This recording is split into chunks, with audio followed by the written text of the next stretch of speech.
Welcome to Native New Health. Let's get started. Native New Health will address specific health concerns that plague our people. So the first step is regular exercise.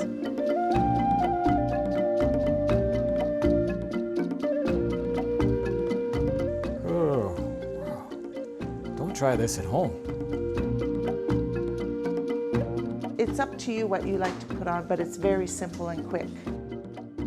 Exercise regularly. We cannot emphasize this enough. And welcome to Native New Health, an exciting program designed for Native people by Native people.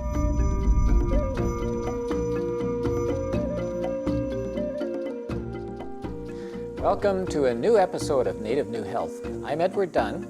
And I'm Gina Gabosh, and we have a most important subject that we would like to talk to you about today. That's right, Gina, because today's subject deals with behavioral addictions. The Wikipedia Encyclopedia describes behavioral addiction as the continued exercise of a behavior despite adverse consequences. This can include gambling, sexual addiction, pornography, video game addiction, compulsive shopping, sport and computer addiction, and even exercise addiction.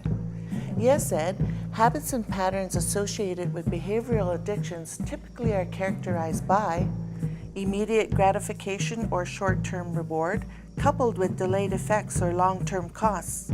Classic signs of a behavior addiction is when a person continues to choose to do the same thing despite the consequences, and on top of it, they deny having any problem. It's important to note here that behavioral addictions are really a problem of the mind. You see, the mind will eventually adapt to a repetitive behavior we choose to do, even though it may have negative and even dire consequences. Also, we must recognize that while some of these negative behaviors affect primarily the individual involved in it, there are some addictive behaviors that have a tremendous impact on the whole family and even the community. Such is the case of compulsive problem gambling. Now, there are many family games used for entertainment that people play, like table games, for social reasons, but it's the out-of-control gambling that we want to talk about today. Truly, this is a relatively new problem, but this problem can bring serious consequences not only to the individual, but to Native families and communities as well. The University of Maryland Medical Center defines pathological gambling as being unable to resist impulses to gamble, which can lead to severe personal or social consequences. You see, it can and will have an effect on your mental, physical health. Our main intent today, however, is to provide help to those who are affected by compulsive gambling. But how big of a problem is this, you ask? Do you have any idea how many people experience problem gambling? No, I don't. Tell us, Gina. The National Gambling Impact Study Commission collected data from the Harvard Medical School and arrived at the following estimates. Between 15 to 20 million adults and adolescents have either problem or pathological gambling addictions. This is about 5 to 7% of the U.S. population. Here is an interesting fact. Just imagine this.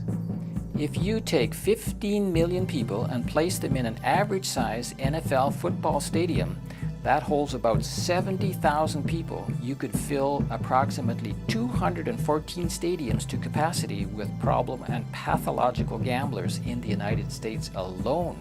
That's hard to imagine that, Ed. And with all that gambling going on, do you know how much Americans and Canadians spend on gambling every year? According to the 2006 Gross Annual Wager Report, Americans lost nearly $91 billion on all forms of gambling combined. This is a staggering amount. The National Gambling Impact Study Commission, NGISC, noted that Americans spend more on gambling than on recorded music, theme parks, video games, spectator sports, and movie tickets combined. Wow, that's a lot of groceries.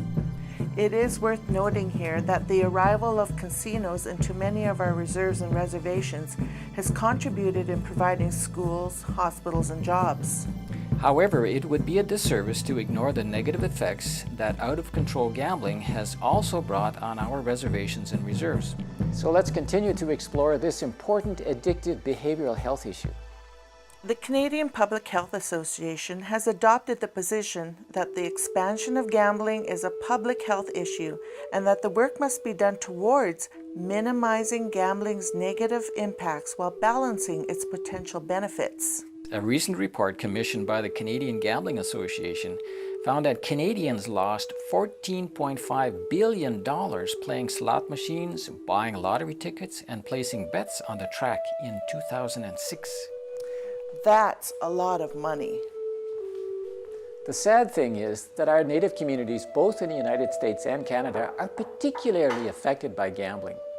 The prevalence of problem gambling among Aboriginal peoples in Canada is reported to be approximately 4 times higher than found in non-Aboriginal populations. Amazing, and it has been suggested that negative social conditions such as poverty, unemployment, lack of education, and cultural stress may be a contributing factor to high rates of problem gambling amongst the Aboriginal populations. You know what, Gina? Compulsive and problem gambling are sometimes referred to as the purest addiction. The fact that nothing enters the body makes the addiction very difficult for some people to understand. Therefore, the gambler's ability to stop gambling on his or her own is not easy. As far back as 2004, the Harvard Mental Health Letter identified the addicting behavior of problem gambling. For example, compulsive gamblers are constantly thinking about past bets, planning the next one, and finding the money to support the habit. They increase the size of their wagers and struggle to quit or cut back. Unable to tolerate losing, they immediately try to recoup. They gamble when they are disappointed or frustrated, neglect their families, lose jobs, careers, and marriages to the habit, sell personal property, borrow, beg, lie, steal, and write bad checks to finance gambling or pay their debts. Often they are repeatedly bailed out by their families.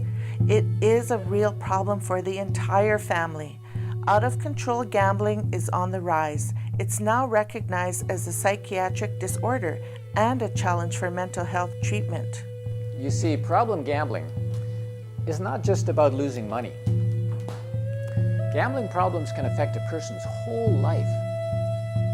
So here is a straightforward question we must ask ourselves. Am I, or someone I know, a compulsive problem gambler?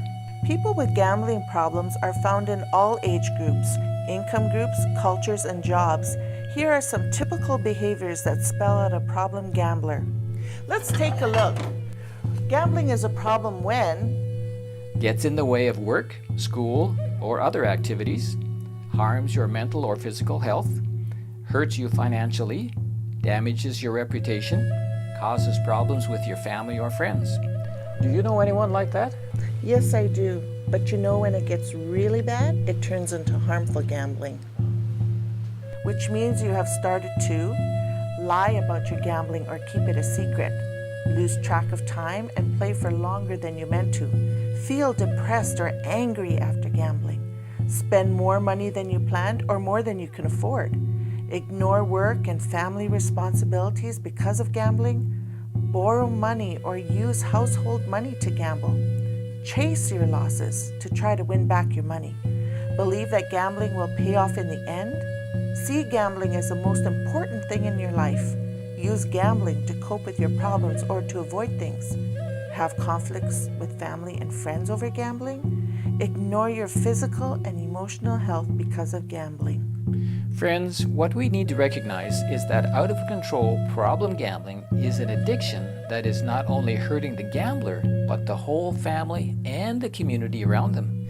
It really has a negative effect on families in many ways. How? Listen to this list. It creates money problems. When family members learn that savings, property, or belongings have been lost, it can make them feel scared, angry, and betrayed. It leads to emotional problems and isolation. Family members may avoid other people because they feel ashamed. This makes it hard to get love and support.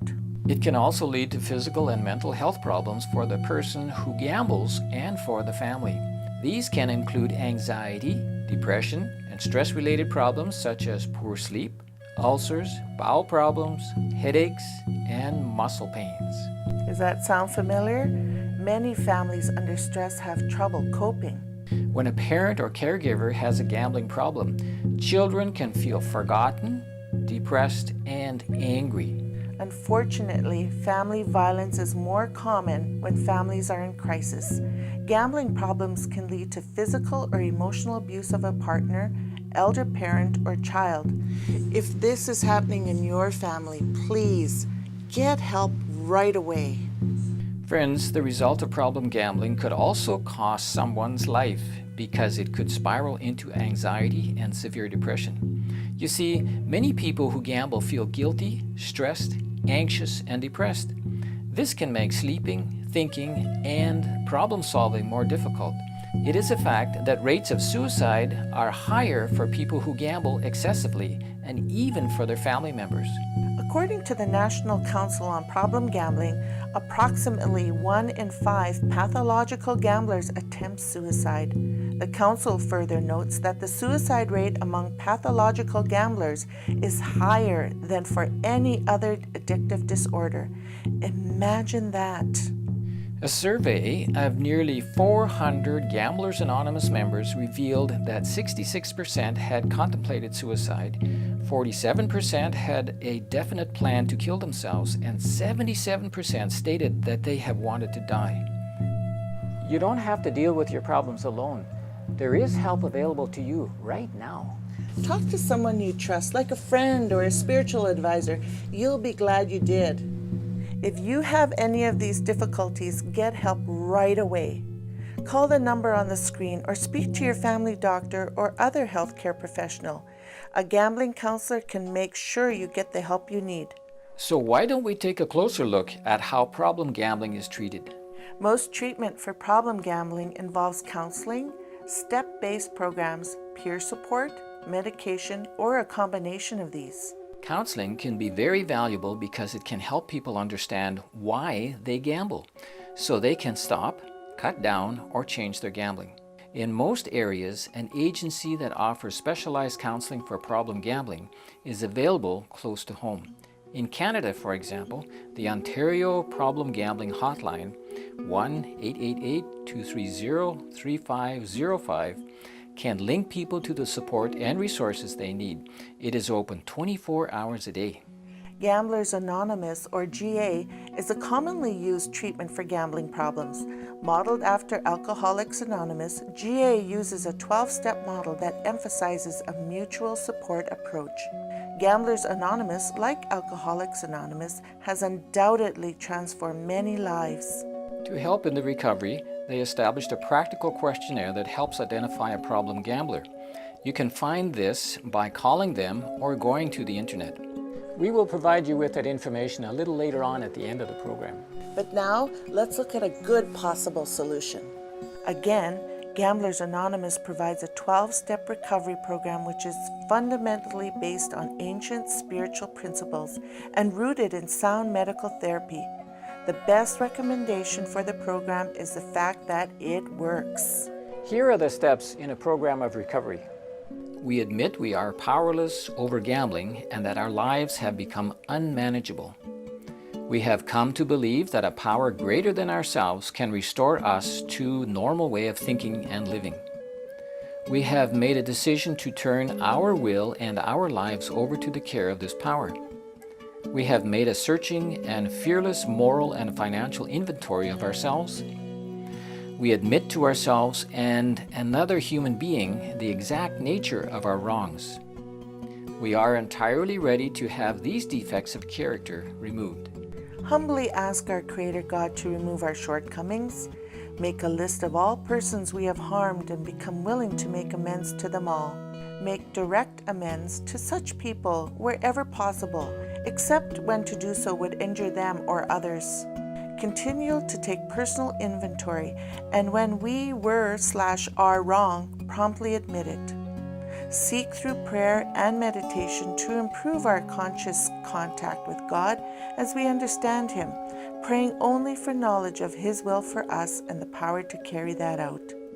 Having made an effort to practice these principles in all our affairs, try to carry this message to other compulsive gamblers. The only requirement for membership in Gamblers Anonymous is the desire to stop gambling.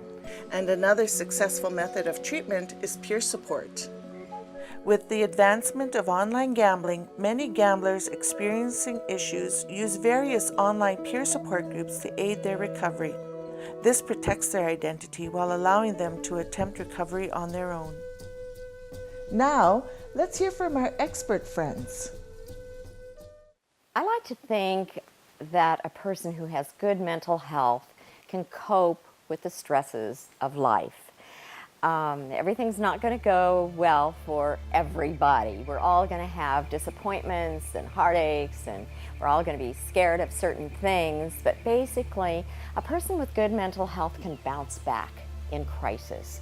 A person with good mental health can make a contribution to society.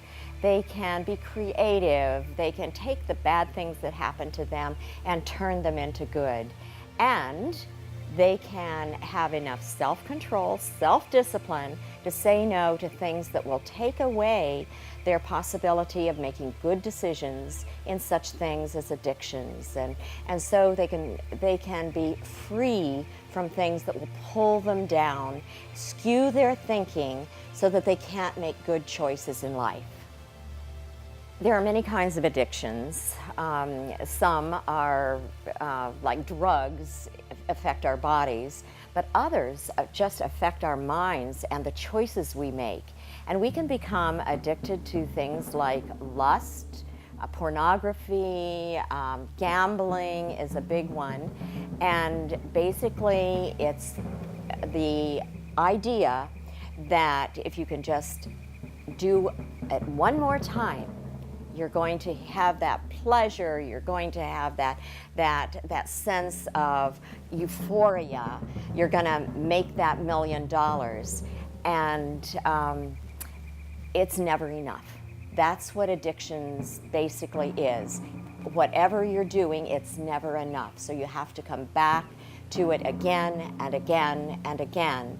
And yes, indeed, your thinking can be so skewed that you will give up your marriage, you will give up your children, you will give up your home, you will give up everything just for the possibility of the high that you get from taking one more risk of trying to make that $1 million, or now the $1 billion. And it can be something that means you've got to change your thinking. It's not easy. I mean, for those who are not addicted to it, we think, well, just don't go to the casinos, you know? Don't buy the lottery ticket. But it's so much more than that, because it's a whole way of life that you have to change, and you can't even get close to it, or you'll find yourself back in the deep hole of gambling your life away. Chances are you're not going to get out of an addiction by yourself. And that's why I'm so glad we have God, the Great Spirit. We know that there is help. He's the one who created us. Our brains are such that we continue to do, as we continue to do things, it's like a groove, a rut is made in our brain, so that the more we do it, the more easy it is to do that. That's basically what an addiction is. And so God has also created the possibility that if we choose not to and ask His help for self-control, because that's where the problem really is, that we can, when we start to get a thought about, I'm going to go gambling, or I'm going to take that next drink, or whatever it might be, we can change our thinking and choose to think of something else. Now, as a Christian loving the Great Spirit, I like to think about Jesus at that moment. And I might just say something that I've learned as a child, like, the Lord is my shepherd, I shall not want. And by putting that into my brain at the same time that the thought comes to get a drink or go gambling, I'm beginning to make a new rut. But it has to happen again and again and again. And the deeper the new rut is, will take you away from your addictions. I think the other thing that the Great Spirit has given us are others who are walking beside us, our family, our friends, and you will need a support group. You will need someone to be beholden to, someone that you can talk to when things get really tough. And if you have that within your family, or somebody that you can call on your cell phone, it just helps to have that person say a prayer, have that person say, you can do it, I'm standing beside you, I know your capability, you can do it. And that kind of support is so important. So even though you are perhaps embarrassed about some of the addictions that you have and you feel like pulling yourself away, now is the time that you need your family more than anything.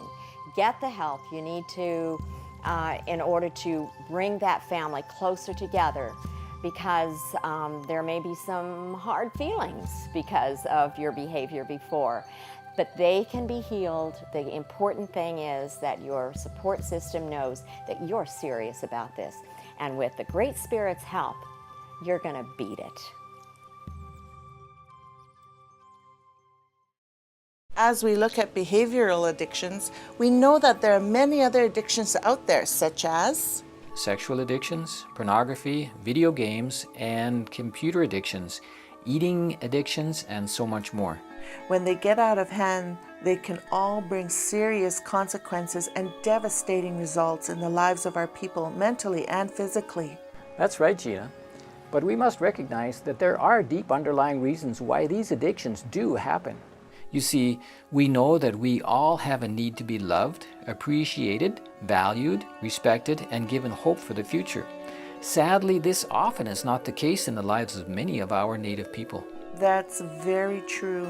When a nation and a culture have suffered the consequences of being oppressed by a dominant power, it is difficult to recover. Yet, that we must do. We can't go on walking around looking down as if we are a defeated people and lose heart and hope for the future. We owe it to ourselves and to our children and our grandchildren and future generations to look up and find the real source of strength our grandfathers called upon in their times of trouble. And friends, that source of power comes from our great Creator God. And you know, He is just a prayer away. The Book of Heaven says, "In your day of trouble, call upon me, and I will deliver you." Psalm 50, verse 15. Friends, we have to rise above these man-made traps and choose to be free from evil. We can either get busy living or get busy dying. As for me and my house, I choose life. How about you? And so do I. So let's move forward from now on and seek the professional help we need to overcome our problems to live right. What do you say? The subject of behavioral addiction of all kinds is so vast that we feel it is imperative that as we come to the end of our program, we share with you some practical help from professional sources. This next information is in the form of a short video clip, then the phone numbers and websites. Yes, and it may help you or someone you know with addiction, so let's watch the video clip now. Hey, my name's Cheske Spencer. I know both reservation and city life. But I can tell you, as Native Americans, there are challenges in both worlds. I'm also a recovering addict alcoholic. I know from firsthand that these things can take your soul and your life. And I lived in darkness for a long time, but it was my choice. My name is Chris. I'm a senior. What do I do for fun? I don't know, play racing games, I guess. It actually gets pretty intense. My friends and I all race against each other. My mom hates video games. She says, video games will rot your brain, Christopher. I don't think she actually minds it though. She likes it better than stuff I used to do. I'm Ariane and I'm a poet. I write songs too. I love watching The Voice and Idol. I like to be alone when I write. I guess I like to be alone lots of the time. It'd be cool to see somebody on TV singing a song I wrote. Or maybe it could even be me singing on TV. It's weird to have these thoughts. I never used to think I'd amount to much. My name is Scott. When I was a kid, I used to climb trees a lot. It was a good way to get away from stuff. When I was up high, looking at people who couldn't see me, it was amazing. Nothing could hurt me, and I was in complete control. It's funny, when I got older, I kept trying to go back to those days, but nothing worked. I was so afraid, and then one day, I saw someone who made me feel that I could do it, watching him strengthen me. Then I saw somebody who made me want to change. Just seeing how she lived strengthened me. Then one person inspired me to change. It was like he strengthened me. You could choose to walk the right path. And when you do, you strengthen yourself, you strengthen other people, and you're not alone. Be strong, be confident, because we're walking the path with you. And together we can strengthen our nation.